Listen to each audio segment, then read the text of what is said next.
তো এখন আমরা আলোচনা করতে যাচ্ছি আলসের রিডিং এর মোস্ট ইম্পর্টেন্ট একটা কোয়েশ্চেন টাইপ নিয়ে। আর এই কোয়েশ্চেন টাইপটা হচ্ছে আমাদের স্টেটমেন্ট ম্যাচিং। সো আজকের লেসনে এখন আমরা সলভ করব হচ্ছে কি স্টেটমেন্ট ম্যাচিং। আপনারা সবাই এখন স্ক্রিনে দেখতে পাচ্ছেন এই যে কোয়েশ্চেন টাইপটা আছে এটাকে বলা হয় স্টেটমেন্ট ম্যাচিং। সো আমরা এই কোয়েশ্চেন টাইপটা সলভ করব। সো সলভ করার আগে আমি কিছু বেসিক বিষয় নিয়ে আলোচনা করব এবং কিছু সুপার এক্সাইটিং কিছু টিপস এন্ড ট্রিক্স নিয়ে আলোচনা করব, যে টিপস এন্ড ট্রিক্স গুলো আমাদেরকে হেল্প করবে এই কোয়েশ্চেন টাইপটাকে প্রপারলি সলভ করার জন্য within a very short time. So আমরা প্রথমেই দেখব যে কিভাবে কোয়েশ্চেন টাইপটাকে চিনবো, দেন আমি আলোচনা করব কিছু টেকনিক নিয়ে আলোচনা করব যেগুলো আপনাকে হেল্প করবে এটাকে সলভ করার জন্য ভেরি ইজিলি। সো এখানে বলা আছে দেখেন আমরা চিনবো কিভাবে যে এটা আমাদের স্টেটমেন্ট ম্যাচিং কিভাবে হবে। ওয়েল এখানে বলা আছে দেখেন questions 11 to 13, look at the following series questions 11 to 13 and the list of the descriptions below. আচ্ছা বলা আছে তারপর match each city with the correct description A to F। একটু মাথায় রাখবেন সবাই, আমি এটা একটু মার্ক করে দিচ্ছি আপনাদের জন্য। যদি এই সেন্টেন্সটা থাকে like match each city with the correct description A to F, তাহলে আপনি বুঝবেন এই টাইপটাই হচ্ছে আমার কি স্টেটমেন্ট ম্যাচিং, রাইট? ওকে, আরেকটা বিষয় একটু বলে রাখি, আমাদের স্টেটমেন্ট ম্যাচিং এ সাধারণত কোয়েশ্চেন গুলো দুইটা ফরম্যাটে আসে, হয় কোনো ব্যক্তির নাম থাকবে, হয় কোনো জায়গার নাম থাকবে, আদারওয়াইজ না কোনো টাইম থাকবে। তিনটা বিষয় থাকে স্টেটমেন্ট ম্যাচিং এর ক্ষেত্রে, কোনো ব্যক্তির নাম, কোনো জায়গার নাম অথবা কোনো স্পেসিফিক আপনার হচ্ছে টাইম থাকবে। সো এই তিনটা ফর্মেই আসে আর কি। সো আজকে আমরা দেখতে পাচ্ছি এগুলো হচ্ছে আমাদের কি জায়গার নাম লাইক পার্ক, অকল্যান্ড, পোর্টল্যান্ড, কিছু সিটি নাম। সো এই কোয়েশ্চেন টাইপের ফিচার গুলো যদি আমি আপনাদেরকে দেখাই, এগুলো হচ্ছে 11 থেকে 13 পর্যন্ত হচ্ছে আপনার কোয়েশ্চেনস। আর এখানে যেটা আপনি দেখতে পাচ্ছেন লিস্ট অফ ডেসক্রিপশনস, এগুলো হচ্ছে আপনার অপশনস, এগুলাই হবে কি আমাদের আনসার। মানে এইখান থেকে আপনারা যে কোনো তিনটা অপশন আপনারা এখানে 11 থেকে 13 কোয়েশ্চেন, 11 থেকে 13 পর্যন্ত যে কোয়েশ্চেন গুলো আছে এগুলোর পাশে আপনারা যে কোনো তিনটা অপশন এখানে কি করবেন লিখবেন, আর বাকি তিনটা অপশন আমাদের কি এক্সট্রা দেয়া আছে যেগুলো আমাদের ট্র্যাপস। সো আমরা এখন চলেন কিছু টিপস এন্ড ট্রিক্স নিয়ে আলোচনা করি, দেন আমরা এটাকে সলভ করব। সো আমরা এখন কিছু টেকনিক দেখব যেগুলো আমাদেরকে হেল্প করবে এই কোয়েশ্চেন টাইপটাকে সলভ করার জন্য। So I am gonna read it out for all the instructions for all of you, right? So আমরা কিছু টেকনিক দেখতেছি, সবাই একটু মনোযোগ দিয়ে দেখেন, আমি সবগুলো টেকনিক পড়তেছি, right? Okay, so number 1 is saying read the instructions very carefully। আমরা প্রথমে ইনস্ট্রাকশনটা মনোযোগ দিয়ে পড়ব। আর নাম্বার 2 বলা আছে দেন read at least 2 questions at a time and mark the keywords। আমরা প্রথমে কি করব লাইক কোশ্চেন দুইটা করে পড়ব এবং এট আ টাইমে কি করব, এট আ টাইম দুইটা কোশ্চেন পড়ব এবং কিওয়ার্ডটা মার্ক করব। নাম্বার 3 তে বলা আছে কি now go to the passage and skim through to identify the location of it। Number 4 এ বলা আছে once you get the location read 2 or 3 sentences very carefully। After that come back to your question and give the answers। আপনার question আসবেন, answer গুলো দিতে হবে। তারপর আমরা দেখি this question type maintains the serial in the passage and answers can be scattered in the passage। এই কথাটা একটু মাথায় রাখবেন, answers can be scattered in the passage মানে হচ্ছে প্যাসেজের মধ্যে ছড়ানো ছিটানো থাকতে পারে আনসার গুলো। ইটস নট লাইক দ্যাট আপনার এক জায়গায় থাকবে, সিরিয়াল মেইনটেইন করবে ঠিক, বাট এটা এক জায়গা থেকে আরেক জায়গায় থাকতে পারে, স্ক্যাটার থাকবে। আচ্ছা, আরেকটা ইম্পর্টেন্ট ইনফরমেশন আমি আপনাদেরকে একটু দিয়ে দিই, and b দিয়ে একটু লিখে রাখেন, and b, right? Okay, so আমি এটা একটু রেট করে দিই আপনাদের জন্য so that you can like you know and b দিয়ে লিখে রাখেন don't read the options first, don't read the options first। Okay, so এই হচ্ছে আমাদের ওভারঅল টেকনিক গুলো যেগুলো আমরা অ্যাপ্লাই করব। সো আপনারা ক্লিয়ার টেকনিক গুলো সম্পর্কে সবাই বুঝতে পারছেন? এখানে যে যে বিষয়গুলো নিয়ে আমি এখন আলোচনা করলাম, ক্লিয়ার সবাই? ওকে, সো ভেরি সিম্পল। আমরা এখন কি করব, সিম্পলি প্যাসেজে যাব, প্যাসেজে সিম্পলি আমরা এখন কোশ্চেনে যাব, কোশ্চেনগুলো পড়বো, দেন আমরা প্যাসেজকে স্কিমিং করে আনসারগুলো করার ট্রাই করব। সো চলেন আমরা এখন চলে যাচ্ছি হচ্ছে আমাদের question. So this is the question as you can see. So আমি শুরুতেই বলছিলাম এগুলো হচ্ছে আপনার কোশ্চেন, এগুলো হচ্ছে আপনার আনসারগুলো বা অপশনগুলো।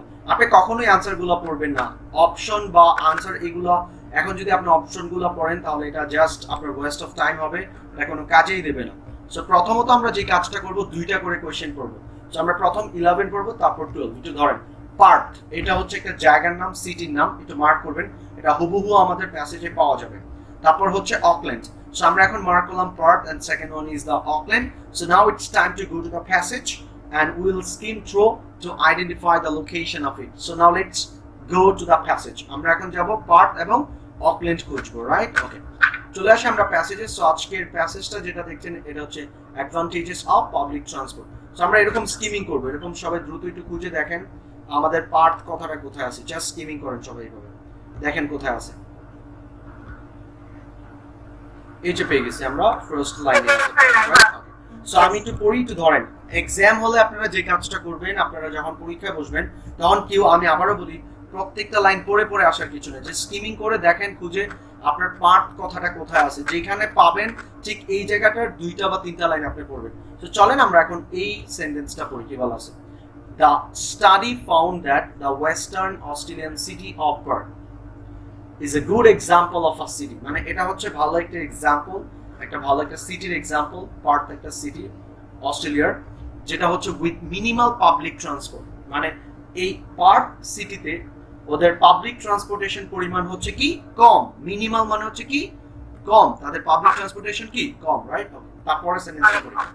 as a result, যার ফলে 17% of its wealth, ওদের সম্পদের বা ইনকামের প্রায় 17%ই went into transport cost, মানে তাদের ট্রান্সপোর্ট কস্টে যাচ্ছে এটা। হ্যাঁ, some European and Asian cities, কিছু ইউরোপিয়ান এবং Asian series on the other hand, অন্যদিকে spent as little as 5%। তারা একটা কম্পেয়ার করছে অস্ট্রেলিয়ান পিপল এবং এশিয়ান এবং ইউরোপিয়ান পিপলদের মধ্যে, যে কে কতটুকু পরিমাণে ট্রান্সপোর্টেশনের জন্য খরচ করে। তাহলে আমরা এখানে দেখতে পাচ্ছি যে অস্ট্রেলিয়ান পিপলরা প্রায় 17%ই খরচ করে তাদের ট্রান্সপোর্টের জন্য, অন্যদিকে এশিয়ান এবং ইউরোপিয়ান সিটিগুলো মাত্র 5% কি করে খরচ করে, রাইট? কারণ হচ্ছে এশিয়ান এবং ইউরোপিয়ান সিটিগুলো তাদের পাবলিক ট্রান্সপোর্টেশন অনেক এবং অ্যাভেলেবল বেশি, দ্যাটস ওয়াই তারা এটা করতে পারে। বাট এই যে western Australian city of Partha যেটা আছে, এখানে তাদের পাবলিক ট্রান্সপোর্টেশন কি কম। সো আমরা এখন যে কাজটা করব সেটা হচ্ছে ইনফরমেশন গুলো নিয়ে আমরা ডিরেক্টলি আমাদের কোয়েশ্চেনে চলে যাব এবং আমাদের অপশনগুলোর সাথে কি করাবো, ম্যাচ করাবো। তো চলেন আমরা আমাদের কোয়েশ্চেনে চলে যাই আমরা এখন, রাইট? ওকে, সো আমরা এখন অপশনগুলো পড়বো, একটা একটা করে অপশনগুলো পড়বো, দেখবো কোন অপশনে এরকম একটা ইনফরমেশন দেওয়া আছে। আমি আরেকটা কথা বলে রাখি, যেহেতু আমরা এখন এটাকে ম্যাচ করাবো, কেউ কখনোই সেম ওয়ার্ডের উপরে ডিপেন্ড করবেন না, যেটা আমার সেম ওয়ার্ডে মনে হয় এখানে কি করতে পারে, থাকতে পারে। সেম ওয়ার্ডে খুব কম সময়ই আনসার হয়। তো চলেন আমরা এখন ম্যাচ করাবো, রাইট? ওকে, সো বলা আছে successfully uses light rail transport system in hill environment. আচ্ছা, আমরা কি হিল এনভায়রনমেন্ট নিয়ে পড়েছি কোনো কিছু? নো, যেহেতু আমরা হিল এনভায়রনমেন্ট নিয়ে কোনো কিছু পড়িনি, সেহেতু আমাদের এই নাম্বারটা আনসার কি হচ্ছে না। আমরা এখন বি পড়ব। Successful public transport system despite cold winters, এমন কিছু বলা আছে, মানে কোল্ড উইন্টার্স এর কারণে ওদের এটা ওটা এরকম কিছু পড়িনি, এটা আনসার হচ্ছে না। সি বলা আছে profitably moved from road to light rail transport system, ওরা প্রফিটেবলি মুভ করছে এক ট্রান্সপোর্ট থেকে আরেকটার মধ্যে, এমন কিছু পড়ছি? প্রফিটেবলি মুভ নিয়ে আমরা কোনো কিছু পড়িনি। নাম্বার ডি বলা আছে hilly and inappropriate for rail transport system, আমরা হিলি নিয়ে সোফার কিছু পড়িনি, এটা স্কিপ করতে হবে। Number E heavily dependent on cars despite widespread poverty. Look, এই পর্যন্ত মিলে হয়তো ওরা কারের উপর ডিপেন্ড করে, যেহেতু পাবলিক ট্রান্সপোর্ট নেই, but there is no information widespread poverty, they are poor or something like that, it's not like that, right? এরকম কোন ইনফরমেশন পড়িনি। F inefficient due to limited public transport, so this can be our answer, right? এটা আমাদের answer হতে পারে, এটা কি আমাদের আনসার হতে পারে? I need all of your response, এটা কি আনসার হবে আমাদের? Yes, exactly. So এটা আমাদের কি রকম হচ্ছে দেখেন, আমি ম্যাচ করাই দিচ্ছি। এই যে লিমিটেড পাবলিক ট্রান্সপোর্ট মানে হচ্ছে মিনিমাল পাবলিক ট্রান্সপোর্ট, এই যে এখানে আসেন আপনারা তাহলে বুঝতে পারবেন। এখানে যে বলা আছে না, এই যে এই জায়গাটাতে আর কি, ঠিক এই জায়গাটাতে বলা আছে city with minimal public transport, তাহলে আমাদের আনসারটা হচ্ছে কি আমাদের এখানে, আমরা সিম্পলি আমাদের আনসার শিটের মধ্যে আমরা লিখবো কোশ্চেন হচ্ছে 11, কোশ্চেন হচ্ছে কি আমাদের 11 ইকুয়াল টু আমরা এখন কি লিখবো, F 11 ইকুয়াল টু আমরা কি লিখবো, F। সো আমি যদি আপনাদেরকে একটু লিখে দিই, for example 11 equal to, right? So আমরা এখন লিখবো, খাতার মধ্যে সবাই লিখে ফেলেন 11 equal to F, simply. 11 equal to answer কি হচ্ছে আমাদের F, 11 equal to F, right? Done. So আমরা এখন নেক্সট ওয়ান সলভ করব, সবাই বুঝতে পেরেছেন তো 11? ওকে, সো আমরা এখন সলভ করব হচ্ছে, চলেন 12 হচ্ছে অকল্যান্ড। আমরা এখন প্যাসেজে খুঁজে বের করবো অকল্যান্ড কোথায় আছে। তো চলে আসেন প্যাসেজে, আমরা এখন অকল্যান্ড খুঁজবো, রাইট? ওকে, সো আমরা যে আমাদের সবারই একটা মিসকনসেপশন থাকে যে মনে হয় পরের লাইনে আনসার পাবো বা এটা ওটা, এরকম কিছু না, এগুলো একটু আপনার স্ক্যাটার্ড অবস্থায় থাকতে পারে। সো আমরা এখন স্কিমিং করব, অকল্যান্ড করবো, জাস্ট আমাদের টার্গেট হচ্ছে কি খোঁজা, অকল্যান্ড খোঁজা, রাইট? সো আমরা অলরেডি এই প্যারাগ্রাফটা পড়ে ফেলছি অলমোস্ট। আচ্ছা, এখানে নাই কিছু, আমরা দেখি অকল্যান্ড কোথায় আছে। আমি স্কিমিং করছি, দেখেন স্কিমিং করছি আমি এখন কি করছি, আমি স্কিমিং করছি, দেখেন অকল্যান্ড অকল্যান্ড অকল্যান্ড নাই। এখানে দেখি অকল্যান্ড আছে কিনা, অকল্যান্ড আছে কিনা। স্কিমিং এর ব্যাপারটা দেখেন, এরকম করবেন আপনারা, জাস্ট লাইক ওকে স্কিমিং দেখেন, এই যে এইভাবে আমরা স্কিমিং করছি। অকল্যান্ড নাই, অকল্যান্ড নাই, অকল্যান্ড অকল্যান্ড কোথায়, অকল্যান্ড অকল্যান্ড নাই। তার মানে এই প্যারাগ্রাফগুলোতে আমাদের অকল্যান্ড নাই।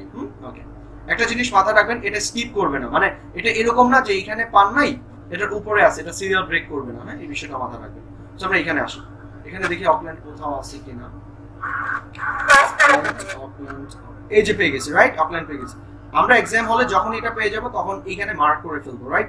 মার্ক করবেন কেমন, আপনারা কিন্তু রিডিং যখন সলভ করবেন এক্সাম হলে আপনারা মার্ক করতে পারবেন যারা পেপার বেসটা দিবেন। ওকে, তো চলেন আমরা এখানে দেখি কি বলা আছে। When it comes to other physical features, road lobbies are on stronger ground. For example, Newman accepts it will be hard for a city as hilly as Auckland. মানে বলতেছে অকল্যান্ডের মতো এরকম পর্বতময় সিটির জন্য এটা টাফ হবে। কি টাফ হবে? I mean হার্ড হবে to develop a really good rail network. একটা ভালো একটা রেল নেটওয়ার্ক যদি তারা ক্রিয়েট করতে যায়, এটা তাদের জন্য অনেক বেশি কষ্টকর হবে, কারণ এই অকল্যান্ড সিটিটা হচ্ছে কি খুব বেশি পর্বতময়, রাইট? আচ্ছা, মানে হিলি আর কি। সো আমরা চলে আসি অপশনে, দেখি কি বলা আছে। এরকম একটা অপশন পড়েছিলাম আমরা, দেখেন এরকম বলা ছিল এখান থেকে, দেখেন তো কোনটা হতে পারে আমাদের। এটা হচ্ছে না, নাম্বার 1 হচ্ছে না, বি হচ্ছে না, সি হচ্ছে না, ডিটা দেখেন সবাই একটু জানলে, hilly and inappropriate for rail transport system, right? So ওই জিনিসটাকে আমাদের এখানে একটু ঘুরায় বলে দিয়েছে। সো আমাদের আনসার হচ্ছে কি এখানে D, answer is D. So আমরা এখন কি লিখবো, কত নাম্বার আনসার, 12, রাইট? আমরা আনসার পেয়ে গেছি 12 এর জন্য। সো আমরা এখন লিখবো হচ্ছে 12 equal to 12 equal to D. Done হয়ে গেল। এখন আমরা কি আনসার করব, 13। সো চলেন 13 টা আনসার করি। সো চলে আসেন, রাইট? সবাই বুঝতেছেন তো ঠিক মতো? ওকে, থ্যাংক ইউ। সো আমরা এখন পোর্টল্যান্ড খুঁজবো, পোর্টল্যান্ড খুঁজে বের করব, লাইক কোথায় আছে পোর্টল্যান্ডটা, রাইট? ওকে, সো চলে আসেন পোর্টল্যান্ড খুঁজি আমরা, পোর্টল্যান্ড, রাইট? ওকে, সো অলরেডি আমরা এখানে আসছি। সো আমরা এটা আর ব্যাক করব না, আর উপরে যাব না, আমরা জাস্ট নিচে খুঁজবো পোর্টল্যান্ড কোথায় আছে দেখি। এখানে আছে না, right? Thank you so much. So আমরা এইখান থেকে একটু পড়বো কাইন্ডলি। লুক, আপনি যদি এখানে লোকেশন পান একটু কষ্ট করে এখান থেকে পড়বেন, কারণ হচ্ছে প্যারাগ্রাফটা শুরু হচ্ছে এখান থেকে, এবং প্রত্যেকটা প্যারাগ্রাফ যেটা হয় সেটা হচ্ছে যে আপনার প্রত্যেকটা প্যারাগ্রাফই এক একটা ইউনিক ইনফরমেশন আপনাকে দেবে। সো আপনার it's better to start from the beginning. So আমরা এখান থেকে পড়ি। In fact, Newman believes the main reason for adopting one sort of transport over another is like politics. The more democratic the processটা যত বেশি গণতান্ত্রিক হবে, the more public transport is favored. তত বেশি public transport কি হবে? Favored হবে। He considers Portland, Oregon a perfect example of this. কয়েকটা সিটির নাম বলা আছে। Some years ago, federal money was granted. সরকারি টাকাটা কি করেছিল? গ্রান্টেড করেছিল, মানে দিয়েছিল, to build a new road, নতুন একটা রাস্তা স্থাপন করার জন্য। However, right? একটু লিখে রাখেন, খাতার মধ্যে একটু লিখে রাখেন। প্যাসেজের মধ্যে যদি বাট অথবা however থাকে, আমি রিপিট করি, প্যাসেজের মধ্যে যদি বাট অথবা however থাকে, তাহলে এর পরের সেন্টেন্সেস গুলোর উপর জোর দিতে হবে। আমি আবার একটু রিপিট করছি, প্যারাগ্রাফের মধ্যে যদি বাট অথবা however থাকে, তাহলে এর পরবর্তী সেন্টেন্সেস গুলোর উপর জোর দিতে হবে, কারণ এই সেন্টেন্সেস গুলো থেকেই বেশিরভাগ সময় কি হয়, আনসার হয়। কথাটা বুঝতে পারছেন? সো যেহেতু আমরা এখানে however পেলাম, সো আমরা এখন however এর পরের সেন্টেন্স গুলো পড়বো। আপনারা কোয়েশ্চেন করতে পারেন যে কেন আমরা এমফাসাইজ করব। লুক, বাট এবং however এমন কিছু ওয়ার্ড যেগুলো অনেক পাওয়ারফুল ওয়ার্ড, যেটা আপনাকে লাইক কাইন্ড অফ আগের যে ইনফরমেশন গুলো আছে এগুলো মিনিংলেস হয়ে যাবে, কেমন? এবং আপনার সবচেয়ে বেশি মেইন বিষয়টা থাকবে হচ্ছে however পরে যে লাইনটা থাকবে ওই লাইনটাতে অ্যাকচুয়াল ইনফরমেশনটা থাকে। সো আমরা পড়ি however থেকে। However, local pressure groups forced a referendum over whether to spend the money on light rail instead. Local pressure groups মানে যে লোকাল পিপলরা আছে তারা বলতেছে যে তোমরা কি করো, লাইক টাকাটা রিফান্ড করো, রিফারেন্ডাম করো এবং কি করার জন্য, to spend the money on light rail instead. ওরা বলতেছে যে আমাদের রোডের থেকে বেটার হবে এবং আমরা আরো কম খরচে আমরা রেলওয়ে স্থাপন করতে পারবো। and the rail proposal own এবং রেল প্রপোজালটাই ওন করেছিল and the railway worked spectacularly well এবং রেলওয়েটা কি করেছিল, খুব ভালোভাবে কি করেছিল, কাজ করেছিল, রাইট? ওকে, সো আমরা এখান থেকে কি পেলাম, ইনফরমেশনটা এরকম পেলাম যে আসলে প্রথমে টাকাটা দিয়েছিল রোড স্থাপন করার জন্য, বাট লোকাল পিপলরা বলতেছে যে আসলে আমরা আরো কম খরচে কি করতে পারবো, আমরা আরো কম খরচে রেলওয়ে স্থাপন করতে পারবো এবং আলটিমেটলি রেলওয়ে প্রপোজালটা ওন করেছিল এবং এটাই খুব ভালোভাবে কি করেছিল, কাজ করেছিল। তো চলেন আমরা অপশনগুলো একটু দেখি। একটা বিষয় একটু খেয়াল রাখবেন, আমাদের যে আনসারগুলো অলরেডি হয়ে গেছে, যে অপশনগুলো আনসার হয়ে গেছে, এই অপশনগুলো আর সেকেন্ড টাইম আনসার হবে না। তার মানে আমাদের এখান থেকে লাইক এফ আনসার হয়ে গেছে এবং ডি হয়ে গেছে, বাকি আছে আমাদের লাইক চারটা। সো আমরা চারটা থেকে দেখবো কোনটা আনসার হয়, রাইট? ওকে, সো আমাদের এখানে বলা আছে লাইক successful users no এরকম হিল এনভায়রনমেন্টে পড়ে নেই, সিটা আমরা একটু exactly profitably moved from road to light rail transport system, right? So আনসারটা হচ্ছে আমাদের এখানে সি, কারণ প্রফিটেবলি তারা মুভ করছে রোড থেকে রেলওয়ে ট্রান্সপোর্টে। সো আনসারগুলো হয় বেসিক্যালি আপনার প্যাসেজে যে বিষয়গুলো দেয়া আছে ওই জিনিসগুলোকেই তারা প্যারাফ্রেজিং বা সিনোনিম করে আমাদের অপশনগুলো বা কোশ্চেনগুলোতে দেবে। সো আমাদের আনসার হচ্ছে কি, C, 13 equal to C. So আমাদের আনসার শিটে আমরা দেখবো 13 ইকুয়াল টু সি। ডান হয়ে গেল আমাদের তাহলে কোশ্চেনটা। এই হচ্ছে আমাদের ওভারঅল লাইক স্টেটমেন্ট ম্যাচিং এর কোশ্চেনটা। It's super easy I think, এবং এই কোশ্চেন টাইপটা মোটামুটি ভালো ইম্পর্টেন্ট আপনার রিডিং টেস্টের জন্য। সো আপনারা যারা লাইক রিডিং এর বিষয়গুলো নিয়ে খুব বেশি স্ট্রাগল করেন, specially statement matching, I hope that like এইখানে যে টেকনিকগুলো আছে এবং আজকে আমি যেভাবে সলভ করালাম এইভাবে যদি সলভ করেন তাহলে আই থিঙ্ক ইনশাআল্লাহ সবগুলো প্রবলেম আপনার কি হবে, কভার হয়ে যাবে, রাইট? সো সবাই ক্লিয়ার তো এই বিষয়টা নিয়ে? Okay, thank you so much.